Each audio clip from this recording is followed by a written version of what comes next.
Другари, оключувам ви се уживо. Не знам дали ќе успее да се постира видеото. Затоа ќе видиме, затоа ќе го зачуваме и после можно да го префрам на YouTube. Најчесто Facebook не ми ги дозволува уживо видеото, али не е проблем, али уклучувам се затоа што претеравте со пораките. Луѓето кои што ми ги пишуваат пораките у стило: леле, другар, многу паднава воа, што ќе правиме? Значи, другари, треба да се радувате поради тоа што е паднала цената, заради тоа што вие сте нови у криптосветот и замисли колку повише пати падне, колку повише падне, колку повише пати се срушува, значи за вас е добро. Вие едноставно ќе си накупите многу повише коини. Значи, наместо да се радувате што паѓа цената, вие само кукате у пораки, нели, поради тоа што сте уложили без разлика каква, нели, сума. Вие едноставно само ги гледате негативните информации,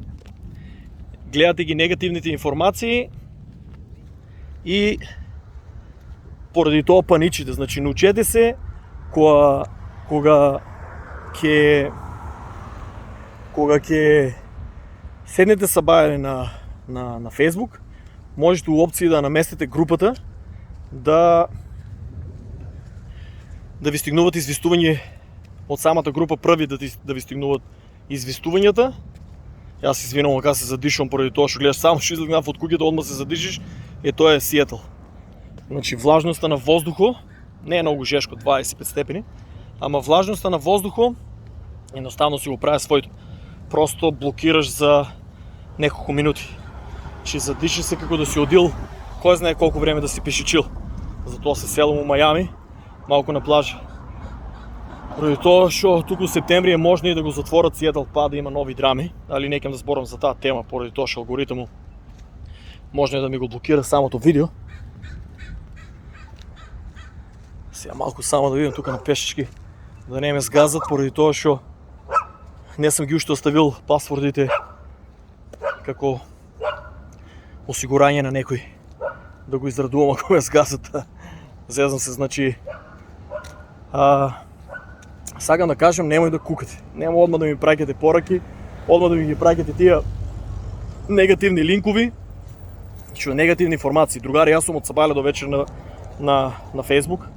Од сабајле до вечер ги проверувам сите тие информации од што се постира, нон-стоп ги проверувам и немам потреба да ми ги праќате. Представете си, вие сте сабајале 20 души, станувам за нешто што прво ми излага на Facebook, 20 души ми ги праќате истите линкови, сега треба да отворам, па некој отидем од друга тема на разговор, политика, мистерии, вакцини, че немам потреба, другари, да ми ги праќате пораките. Ако многу луѓе се изненадив и ми пишуват: мислам се толку месеци дали да те пишем, знам многу си зафанан. Значи, другари, пишете, ќе видам. Ако е одговорено више прашањето, ќе ви пратам линк. Ако не е одговорено, ќе ви го одговорам. Не ми е проблем да го одговорам. Ако не, ќе ви препратам на групата. У групата е многу подобро да се постават прашањата, нема што да ве е срам. Значи, у групата е многу подобро да се постават тие прашања, заради тоа што повеќе луѓе ќе ги видат и ќе се одговори еднашка. Се проблемот најголем е што истите тие прашања више се поставени и луѓето не сакат едноставно да земат да вртат на самата страна за да проверат тие информации кои се. Што е мрзе толку? Значи, сабајле, кога ќе станеш, земиш, пролистуваш ја групата.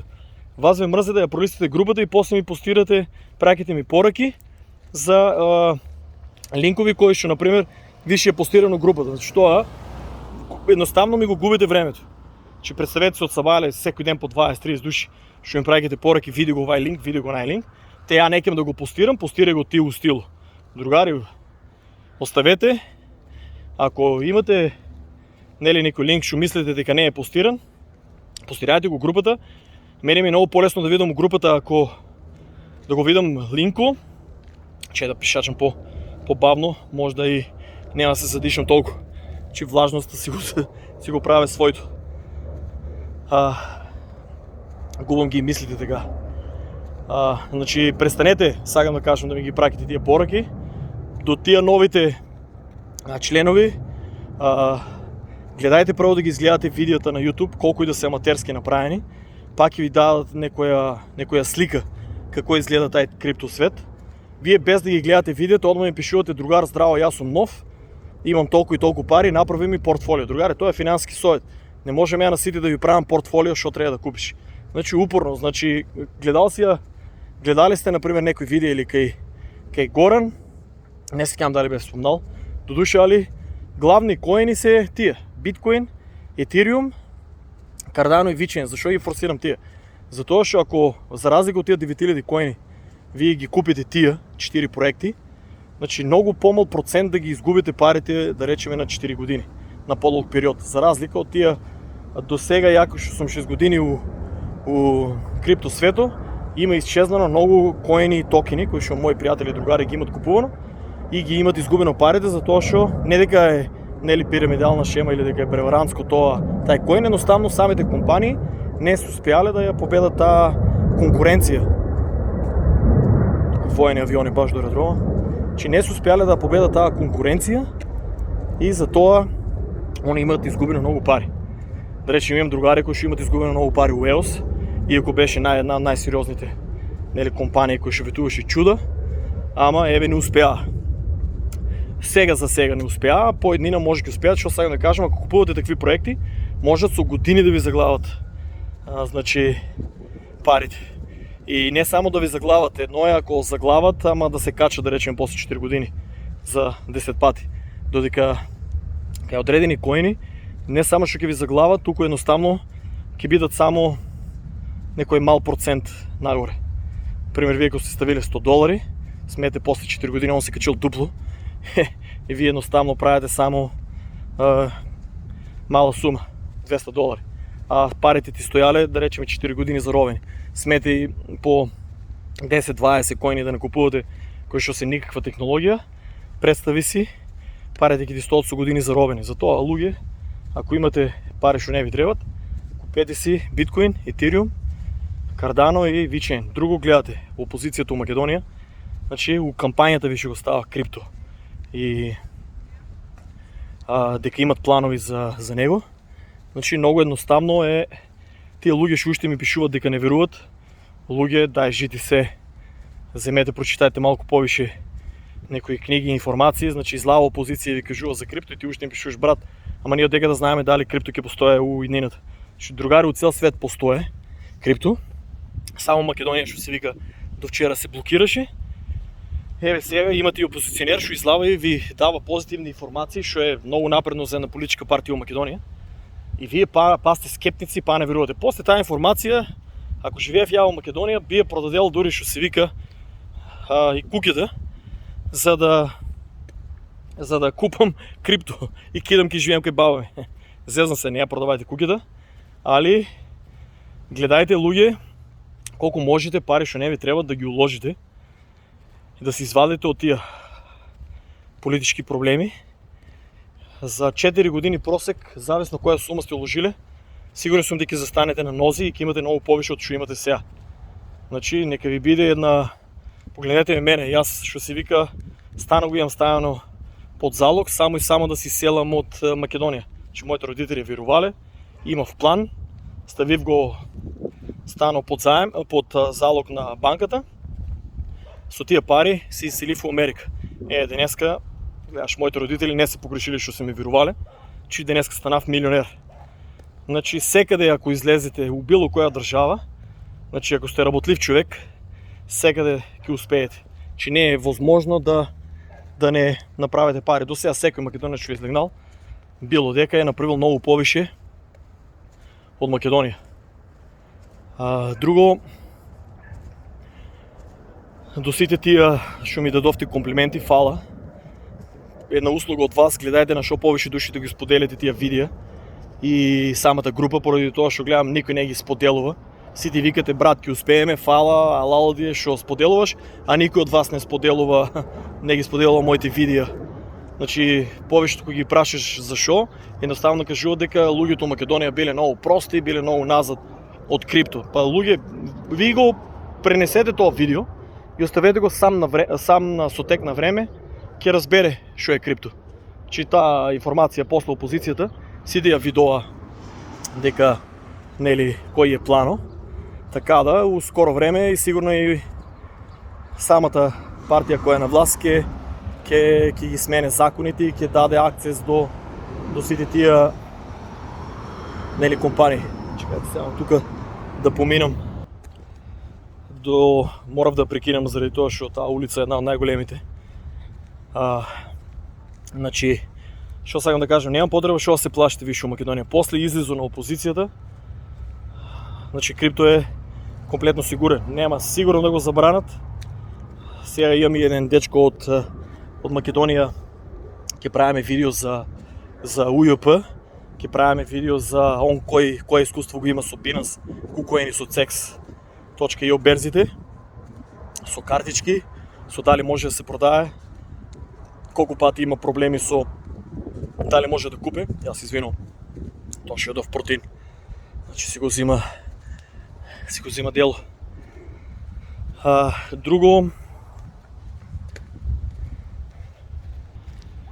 Друго исто прашање кое што луѓе да го постават е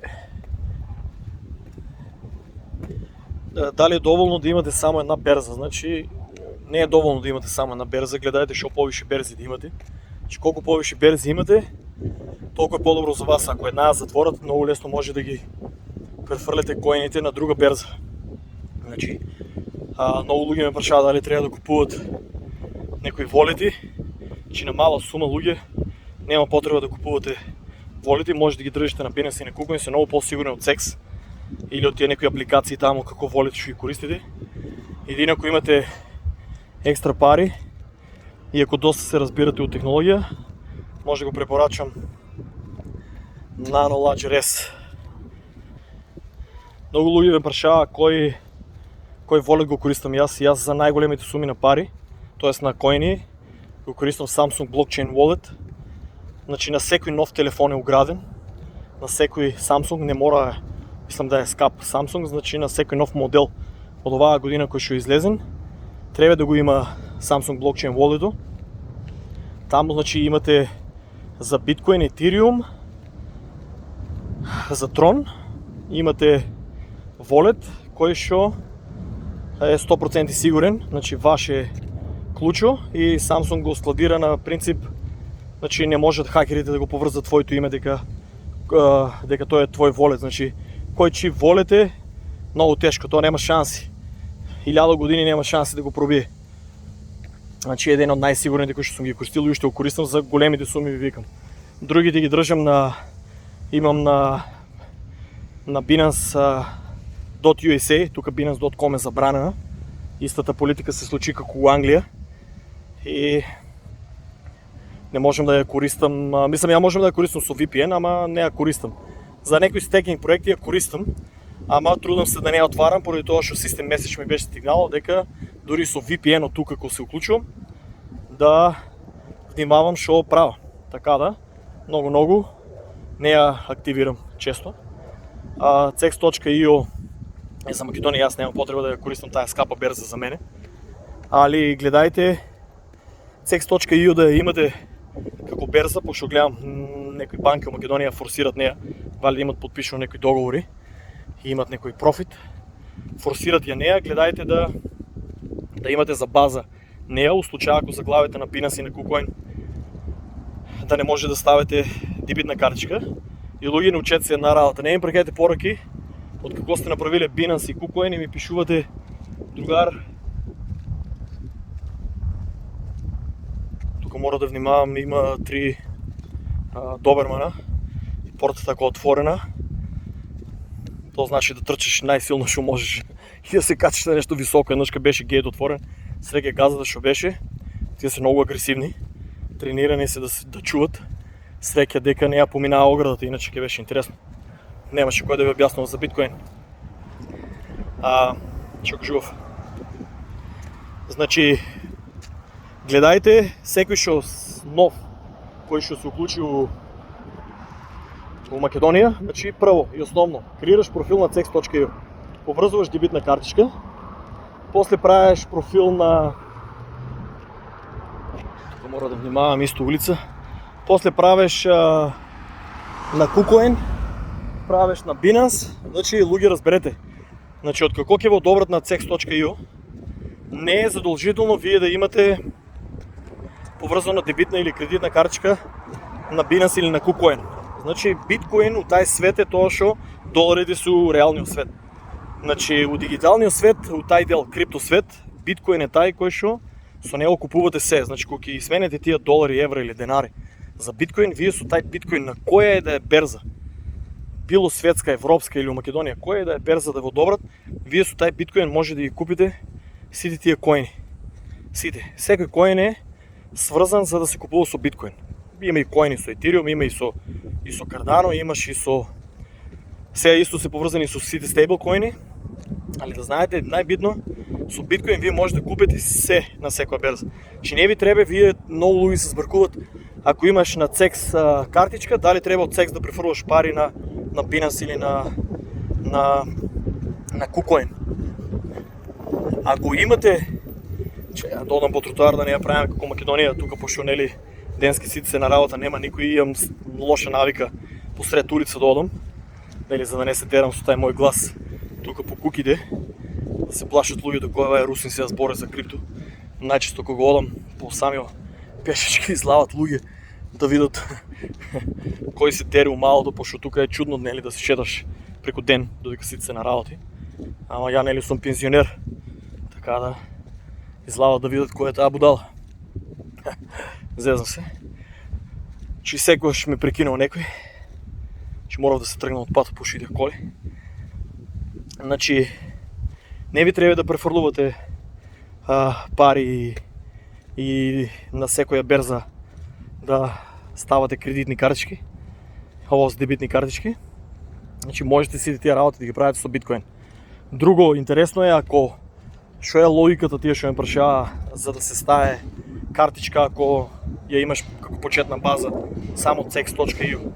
Значи, финтата е, ако ти на cex.io купиш биткоин, така ли, тебе ќе ти земе фи, и ако префрлиш тај биткоин на Binance или на KuCoin, ќе ти земе па фи. И таму нели да го сменеш биткоин у било кој коин нели што сакаш да купиш, ќе ти земе па фи.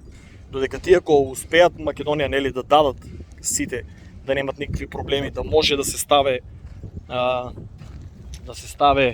дебитна картичка, значи ти од самата берза директно купуваш биткоин или директно купуваш го тај коин, само го минуваш у USDT и директно го купуваш тај коин кој што ти треба. Значи, погледнете колку пати го скратуваш тоа да не плаќаш фи, што е целата финта.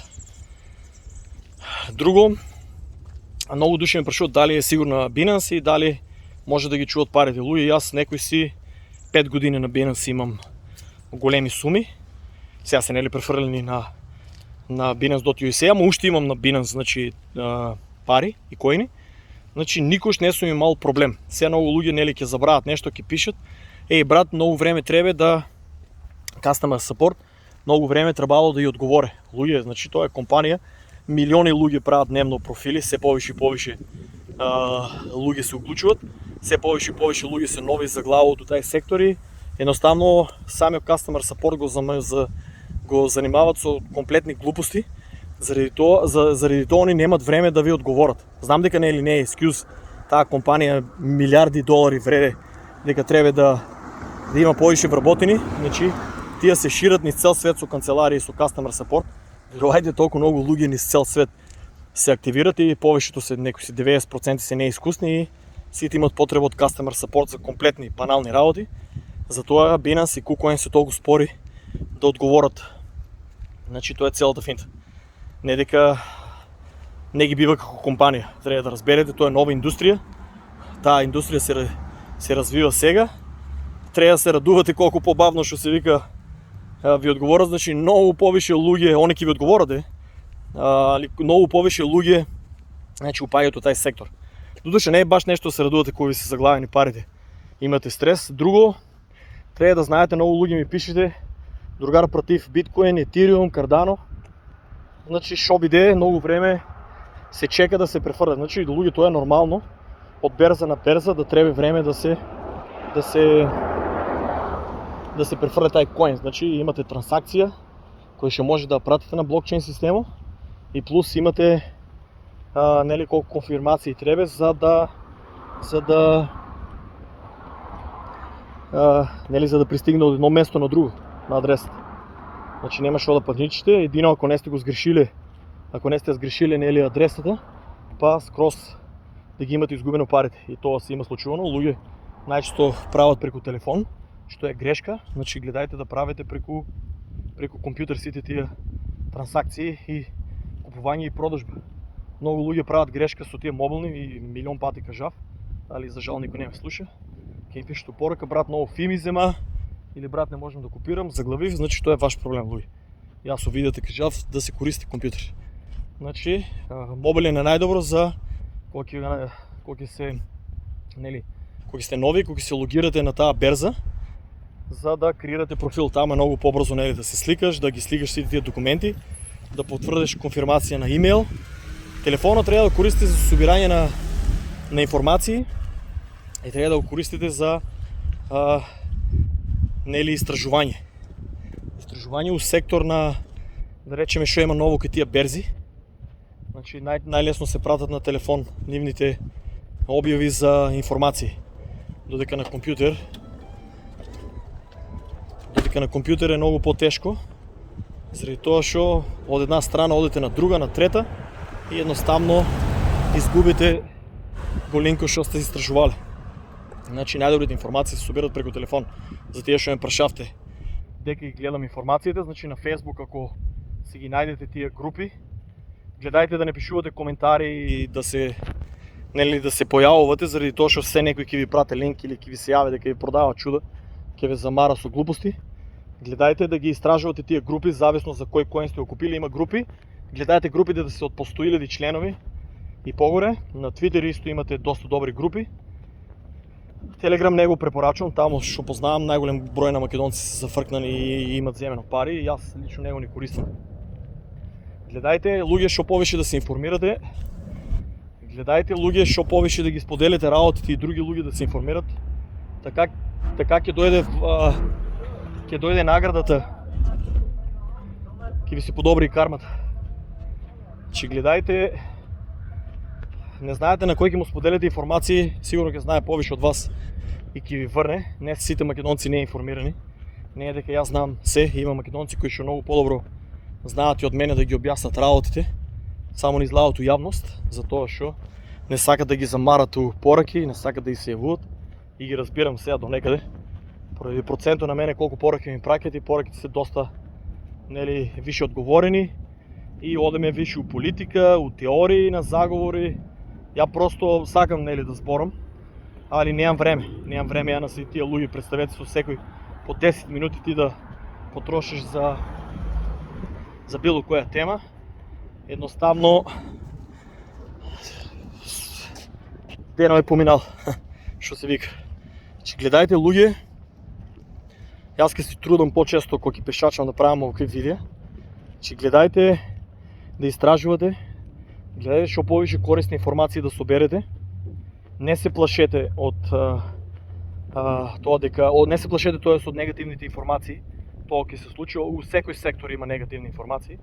Ако гледате за Wall Street, гледате Wall Street, исто многу луѓе ме прашаа тие што трейдат, уствари ја бев изненаден дека не го знаат тоа. Значи ако трейдате, треба да го пратите и Wall Street. Треба да пратите и злато, треба да пратите и политика. Јас за тоа не сум почнал уште да трейдам. Не е само ти да го пратиш биткоин, крипто, не е се у биткоин. Значи маркетот на крипто зависи исто и од Wall Street, зависи исто од цената злато, исто зависи и од политичките ситуации низ цел свет. Значи таа политика, што позитивна, што негативна, исто влијае врз самиот биткоин. Така да тие што трейдат, треба да го знаат тоа. Друго, тие што трейдат, треба да знаат една работа, дека на секој профит вие дужите на државата данок. Значи у Македонија не е точно дека не се плаќа данок. Вие на краја на годината, после под нас не знам, никош не сум плаќал во Македонија данок, сум иселен од данок. Значи треба да знаете дека дужите на таа држава пари значи не е 100% това дека сте печелили. Така да, секогаш го имайте това предвид, значи колко фи сте платили и колко дужите на държавата. Секогаш кога ќе направите трейд, присметувајте го тоа. Че ставајте ги те сега, нели другаро кажа дека УЈП е 10%, данок на печалба мислам дека е. Треба да направиме мисија, нели, за да бидат појасни работите. Че гледајте, ставајте 10% на страна од тај трейд, за да знаете дека на Македонија треба да се плати тоа, што многу луѓе викат на брзина ќе направам пари и нема ништо да знаат. Ќе знаат, луѓе што ми пишувате дали у Македонија ќе ме прашат дека ми се парите, значи ти ако више ги имаш парите на банка и ако од банка си ги купил на крипто, значи ако никој не те е прашал и ако тие пари се легални, ти немаш што да се плашиш. Така да не знам јас за сектор што ќе ви кажат за парите од екави се. Јас не ставам нели пари такви, ја немам нелегални активности, па да ви го знам тај сектор, така да такви пораки не ми праќајте. И ако продолжите да ми праќате, ќе бидат блокирани. Мене не ме интересира да бидам у контакт со луѓе што ми праќат ако ставам таа сума, дали ќе ми истражуваат. Тоа сами си го најдете што ќе ви истражуваат, што нема да ви истражуваат. Мене уопште не ме замарајте со такви пораки, такви глупости. Не сум ја мафијаш па да ви кажувам како данокот да го скриете. Данок, да знаете дека не може да го скриете на блокчейн и на биткоин, мора да се плати. Трансакција не може да се скрие ни една од тај блокчейн систем. Затоа е и измислен. Тоа се вика апсолутна контрола. Значи нема да можеме више уеднина ништо да скриете. Тоа е за денеска моето прво видео. Ако ми текне нека друга тема, додека пешачам, ќе се потрудам да снимам и друго видео. Значи, ќе се трудам ако можам дневни овакви видео да правам, поради тоа што кога направам појако видео некое, самиот Facebook го блокира, дури и кога објавам на YouTube и имам више известувања за тоа што сум конспираси теорист и сум објавувал нели доста видеа на различни теми и самиот YouTube канал ми е блокиран. Значи, другари, поздрав и гледајте што можете повеќе да улезете у крипто со пари што не ви требат. Дефинитивно ќе ви се исплати уеднина. Ако знаете у што инвестирате.